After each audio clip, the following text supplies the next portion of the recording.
मित्रों, भारतीय टीम की पांचवें टेस्ट मैच में खराब बल्लेबाजी को देखकर भड़क उठे भारतीय दिग्गजों ने शुभमन गिल, लोकेश राहुल और साई सुदर्शन को जमकर फटकार लगाई है। इन दिग्गजों ने एक ऐसा बयान जारी किया है जिसने न सिर्फ शुभमन गिल को बल्कि कोच गौतम गंभीर को भी पूरी तरह से हैरान कर दिया है। तो मित्रों, क्या कुछ कहा है भारतीय दिग्गजों ने भारत की कमजोर और लापरवाही भरी बल्लेबाजी को देखकर? उनके गुस्से से भरे बयान का पूरा वीडियो आपको दिखाएंगे। लेकिन दोस्तों, उससे पहले आप सभी से एक सवाल। क्या आपको लगता है कि भारतीय टीम पलटवार कर पाएगी? कमेंट करके अपनी राय हमें जरूर बताइए। दोस्तों, आपको बता दें कि इस समय ओवल के मैदान पर भारत और इंग्लैंड की टीमें आमने सामने हैं। जहां एक ओर भारतीय टीम अपनी लाज बचाने के लिए मैदान पर उतरी है, तो वहीं इंग्लैंड की टीम इस 5 मुकाबलों की टेस्ट सीरीज को अपने नाम करने के इरादे से उतरी है। आपको जानकारी दे दें कि इस मैच में भारत को पहले बल्लेबाजी करने का मौका मिला और एक बार फिर भारत की शुरुआत बेहद कमजोर रही। खराब फॉर्म से जूझ रहे यशस्वी जायसवाल ने सभी को निराश करते हुए पहली पारी में केवल 2 रन बनाए और जल्दी ही पवेलियन लौट गए। हालांकि दूसरी पारी में उन्होंने बेहतर प्रदर्शन करते हुए 51 रन बनाकर नाबाद रहे। वहीं भारत के संकट मोचक माने जाने वाले लोकेश राहुल भी इस बार खास कमाल नहीं कर पाए। पहली पारी में वह 14 रन बनाकर वॉक्स का शिकार बने और दूसरी पारी में भी केवल 7 रन ही जोड़ सके। साई सुदर्शन ने भी दूसरी पारी में सिर्फ 11 रन बनाए, जिससे टीम को कोई खास मदद नहीं मिली। ऐसे में दोस्तों, भारतीय दिग्गजों का गुस्सा फूटना लाजमी था। उन्होंने साई सुदर्शन, लोकेश राहुल और शुभमन गिल को लेकर तीखी प्रतिक्रिया दी और एक बड़ा बयान जारी किया है। तो दिग्गजों ने क्या कहा है, चलिए जानते हैं। इरफान पठान ने कहा कि सबसे पहले मैं यह कहना चाहूंगा कि इतने अहम टेस्ट मुकाबले में भारतीय बल्लेबाजों से इस तरह की लापरवाही की कोई गुंजाइश नहीं होनी चाहिए। यह सिर्फ एक सीरीज या एक मैच की बात नहीं है, बल्कि यह करोड़ों भारतीयों की उम्मीदों का सवाल है। जब टीम इंडिया विदेशी जमीन पर खेलने उतरती है, तो हर भारतीय यह चाहता है कि हमारी टीम मैदान पर डटकर लड़े और अपनी बल्लेबाजी से विपक्ष को जवाब दे। लेकिन दुर्भाग्य की बात है कि जो हालात पहले 3 टेस्ट मैचों में थे, वही कहानी अब फिर से दोहराई जा रही है। आप एक के बाद एक मौके गंवा रहे हैं। ना तो टॉप ऑर्डर में स्थिरता दिख रही है और ना ही मिडिल ऑर्डर में संयम। सबसे दुख की बात यह है कि जो खिलाड़ी अब तक घरेलू क्रिकेट या आईपीएल में शानदार प्रदर्शन करते आए हैं, वह विदेशी परिस्थितियों में बार बार विफल हो रहे हैं। यह सिलसिला अब थमना चाहिए। हमें यह समझना होगा कि टेस्ट क्रिकेट कोई T20 नहीं है, जहां 2 अच्छे शॉट्स से आत्मविश्वास मिल जाता है। यह धैर्य, तकनीक और मानसिक मजबूती का खेल है। मैं कोचिंग स्टाफ से भी कहना चाहूंगा कि सिर्फ खिलाड़ियों की तकनीक पर नहीं, उनके मानसिक पक्ष पर भी काम करें। खिलाड़ियों में आत्मविश्वास और जिम्मेदारी की भावना होनी चाहिए। जब आप भारत के लिए खेलते हैं, तो आप केवल 11 खिलाड़ियों का हिस्सा नहीं होते। आप पूरे देश की भावना और सम्मान का प्रतिनिधित्व कर रहे होते हैं। इस मैच में अगर मोहम्मद सिराज और प्रसिद्ध कृष्णा जैसे गेंदबाजों ने आकर हालात संभाले नहीं होते, तो भारत शायद इस मुकाबले से पूरी तरह बाहर हो चुका होता। उन दोनों की मेहनत ही है कि हम इस मैच में अभी तक टिके हुए हैं। लेकिन हर बार गेंदबाज क्या करेंगे? क्या हर बार वही टीम को बचाएंगे? बल्लेबाजों को भी अपनी भूमिका समझनी होगी। आखिरकार क्रिकेट एक टीम गेम है। अगर एक यूनिट फेल होती है, तो उसका असर पूरी टीम पर पड़ता है। इस वक्त हमें आत्ममंथन करने की जरूरत है। ये सोचने की जरूरत है कि कहां चूक हो रही है। और ये काम सिर्फ मीडिया या फैंस का नहीं है, ये जिम्मेदारी खुद खिलाड़ियों की है।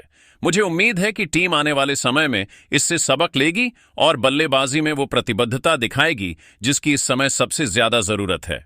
जबकि पूर्व भारतीय तेज गेंदबाज जहीर खान ने भारत की बल्लेबाजी पर गहरी चिंता जताते हुए एक बेहद साफ और गंभीर बयान जारी किया है। जहीर का यह बयान न सिर्फ खिलाड़ियों की जिम्मेदारी पर सवाल खड़ा करता है, बल्कि कोचिंग स्टाफ और टीम मैनेजमेंट को भी कटघरे में खड़ा करता है। जहीर खान ने कहा, टेस्ट क्रिकेट भावनाओं का खेल है और जब आप भारत जैसे देश की जर्सी पहनते हैं, तो सिर्फ बल्ला या गेंद नहीं चलाते, बल्कि करोड़ों लोगों की उम्मीदों का बोझ अपने कंधों पर लेकर मैदान में उतरते हैं।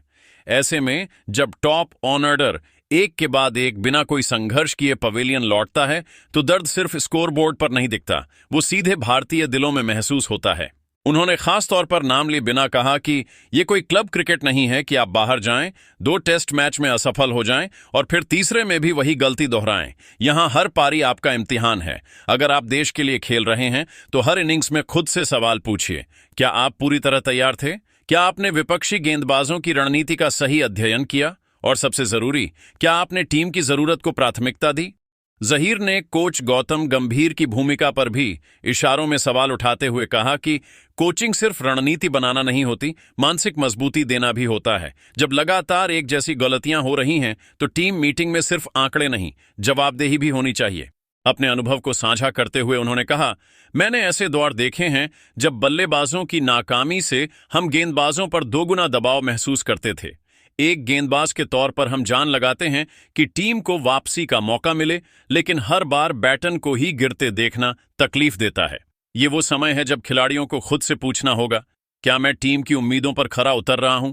जहीर ने इस बात पर भी जोर दिया कि क्रिकेट टीम वर्क का खेल है, लेकिन अगर कोई खिलाड़ी लगातार मौके पा रहा है और फिर भी योगदान नहीं दे रहा तो उस पर सवाल उठेंगे, और वो सवाल सिर्फ मीडिया या फैंस नहीं बल्कि ड्रेसिंग रूम से भी उठेंगे।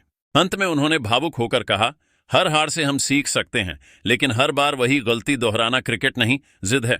अब वक्त आ गया है कि भारतीय बल्लेबाज खुद से ईमानदारी से बात करें, तभी जाकर अगली पारी में हम एक नई मानसिकता, एक नई ऊर्जा के साथ वापसी कर सकते हैं, वरना सिर्फ गेंदबाजों पर ही बोझ डालते रहना टीम के साथ नाइंसाफी होगी। जबकि भारत के पूर्व तेज गेंदबाज मुनाफ पटेल ने टीम इंडिया की लगातार लड़खड़ाती बल्लेबाजी पर अपनी देसी शैली में खरी खरी सुनाई। बिना लाग लपेट के मुनाफ बोले, हमारे टाइम में अगर किसी को मौका मिलता था टीम में तो वो जान लड़ाकर खेलता था। आजकल तो कुछ लड़कों को लगता है कि नाम और सोशल मीडिया फॉलोअर्स से टीम में जगह बनी रहती है। भाई, ये टीम इंडिया है, यहां नंबर नहीं रन चलते हैं। मुनाफ ने आगे कहा, टेस्ट क्रिकेट मजाक नहीं है, यहां आपको धैर्य भी चाहिए और जिद भी। लेकिन कुछ खिलाड़ियों को लगता है कि T20 जैसा शॉट मारकर पवेलियन लौट जाना कोई बड़ी बात नहीं। ऐसे में हार की जिम्मेदारी किसकी होगी? गेंदबाज 4 सेशन तक जान तोड़ते हैं और बल्लेबाज 1 घंटे में सब गंवा देते हैं। ये सही नहीं है यार। उन्होंने कप्तान को लेकर कुछ नहीं कहा, लेकिन टीम के रवैये पर बड़ा सवाल खड़ा किया। कभी लगता है कि ये लड़के खेल से ज्यादा कैमरा कॉन्शियस हो गए हैं। बल्ला चला नहीं, लेकिन नए बैट और नए हेयर कट जरूर दिख रहे हैं। भाई, मैदान में नंबर दिखाओ तभी इज्जत टिकेगी, वरना एक दिन ऐसा आएगा कि जनता भी नजर फेर लेगी। मुनाफ ने यशस्वी जायसवाल और शुभमन गिल जैसे युवा बल्लेबाजों को लेकर भी बड़ी बात कही। देखो, टैलेंट तो बहुत है, लेकिन टैलेंट अगर दिमाग से नहीं जुड़ा तो वो सिर्फ जोश बनकर रह जाता है। गुस्से में आकर रिवर्स स्वीप या हवाई फट्टा मारना आसान है, लेकिन जमीन पर रहकर 50 ओवर खड़ा रहना मुश्किल है, और टेस्ट क्रिकेट इसी मुश्किल की परीक्षा है। बल्लेबाजी क्रम की नाकामी पर बोलते हुए उन्होंने एक लाइन में सारी बात कह दी। 1 नहीं 2 नहीं, पूरा टॉप ऑर्डर ही अगर फुस पटाखा बन जाए तो बचेगा क्या? बुमराह सिराज ही कब तक बैटिंग करेंगे भाई? मुनाफ ने पुराने जमाने की याद दिलाते हुए कहा, हमारे टाइम पे हर खिलाड़ी को पता होता था, एक गलती और सीधा बाहर। अब तो लोग गलती पे गलती कर रहे हैं, फिर भी टीम में बने हैं। ऐसा सिस्टम लंबा नहीं चलता। अंत में उन्होंने कहा, कोई भी खिलाड़ी खराब दिन से गुजर सकता है, लेकिन अगर रवैया ही बदल गया है, मेहनत छोड़कर स्टाइल में जीने लगे हैं, तो फिर टीम का गिरना तय है। अब वक्त आ गया है कि खिलाड़ी मैदान में जमीन से जुड़ें और दिमाग से खेलें, वरना हार के बाद सिर्फ बयानबाजी ही बचेगी, क्रिकेट नहीं। लेकिन दोस्तों, आप सभी को क्या लगता है, क्या भारतीय टीम इस मैच को जीत सकती है? कमेंट करके अपनी कीमती राय हमें जरूर दें।